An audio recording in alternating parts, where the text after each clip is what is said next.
18 मार्च 2017 उत्तर प्रदेश विधानसभेच्या निवडणूक निकालानंतर योगी आदित्यनाथ यांच्याकडे मुख्यमंत्री पदाची धुरा आली।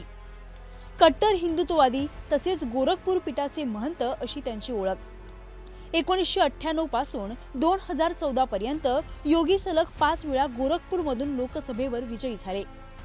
वयाच्या अवघ्या 26व्या वर्षी उत्तर प्रदेशातील आतापर्यंतचा सर्वात तरुण खासदार अशी त्यांची ओळख होती। त्यात 2017च्या विधानसभा निवडणुकीत भाजपच्या प्रचाराची प्रमुख धुरा सांभाळून मिळवलेले यश हे थोडक्यात राज्य भाजपमध्ये योगींचं महत्त्व वाढवणारं ठरलं। आज उत्तर प्रदेशचे सर्वाधिक काळ मुख्यमंत्री राहिलेल्या योगींची दुसऱ्या कारकिर्दीतील 3 वर्ष बाकी आहेत। त्यात राम मंदिर उभारणीच्या नियोजनातील योगदान, प्राणप्रतिष्ठा सोहळ्याचं सुयोग्य व्यवस्थापन पाहता त्यांच्या कार्यपद्धतीची चर्चा सुरू झाली आहे। अयोध्येतील सोहळ्याने योगी आदित्यनाथांचं महत्त्व अधोरेखित झाले। खासदार ते मुख्यमंत्री पदाची धुरा असा योगींचा प्रवास नेमका कसा राहिलाय आणि भाजपमध्येही त्यांचा प्रभाव वाढणार का, तेच या व्हिडिओत पाहू। व्हिडिओला सुरुवात करण्यापूर्वी एक महत्त्वाची आठवण, मटाचं यूट्यूब चॅनल तुम्ही अजूनही सबस्क्राइब केलं नसेल तर ते जरूर करा।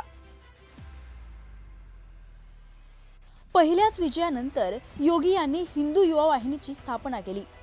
पूर्व उत्तर प्रदेशात त्यांची वैयक्तिक ताकद होती। डिसेंबर 2006 मध्ये गोरखपूरमध्ये विराट हिंदू संमेलनाचं आयोजन केल्यानंतर योगींचं नाव पहिल्यांदा अधिक चर्चेत आलं। या संमेलनाला संघ परिवारातील प्रमुख नेत्यांनी हजेरी लावली। पुढे 2017च्या उत्तर प्रदेश विधानसभा निवडणुकीत योगी आदित्यनाथ यांच्यावर भाजपच्या प्रचाराची प्रमुख धुरा होती। थोडक्यात राज्य भाजपमध्ये योगींचं महत्त्व वाढलं। मार्च 2017 मध्ये उत्तर प्रदेशमध्ये भाजपने बहुमत मिळवलं। मनोज सिन्हा यांच्यापासून केशव प्रसाद मौर्य यांच्यापर्यंत अनेक नावं मुख्यमंत्री पदासाठी घेतली जात होती। मात्र गोरखपूर खासदार असलेल्या योगींनी बाजी मारली। तेथून राष्ट्रीय नेता म्हणून त्यांची वाटचाल सुरू झाली।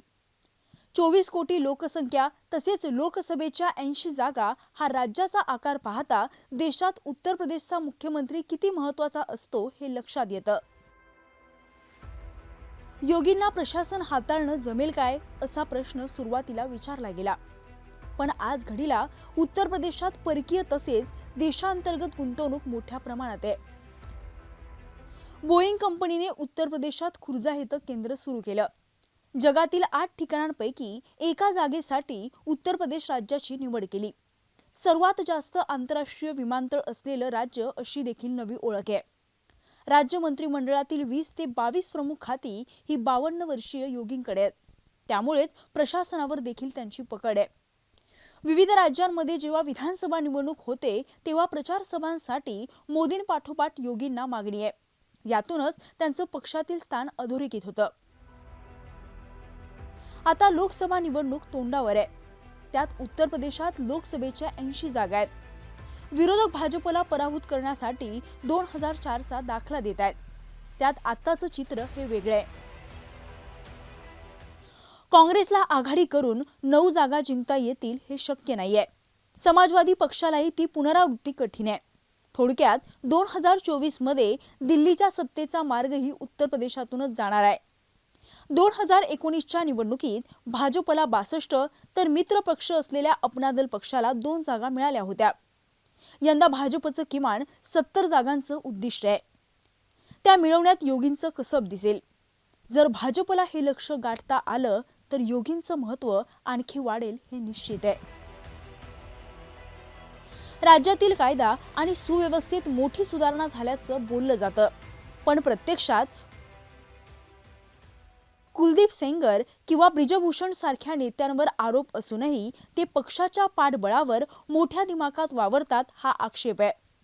अयोध्येतील राम मंदिर उभारणीने एकीकडे हिंदुत्वाचा मुद्दा जोरकसपणे मांडला जात असताना पायाभूत सुविधांचा या निमित्ताने झालेला विकास हा चर्चेचा मुद्दा आहे।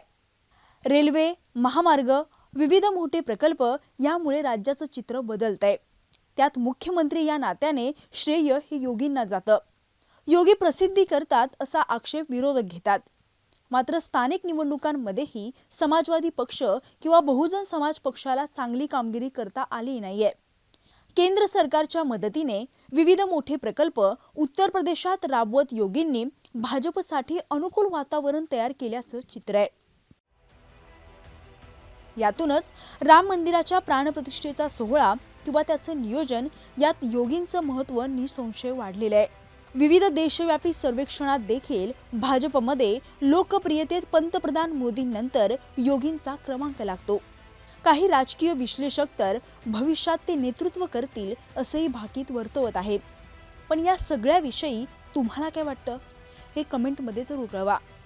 हा व्हिडिओ तुम्ही फेसबुकवर पाहत असाल तर मटाचं फेसबुक पेज लाईक करा आणि यूट्यूबवर पाहत असाल तर मटाचं यूट्यूब चॅनल सबस्क्राईब करा।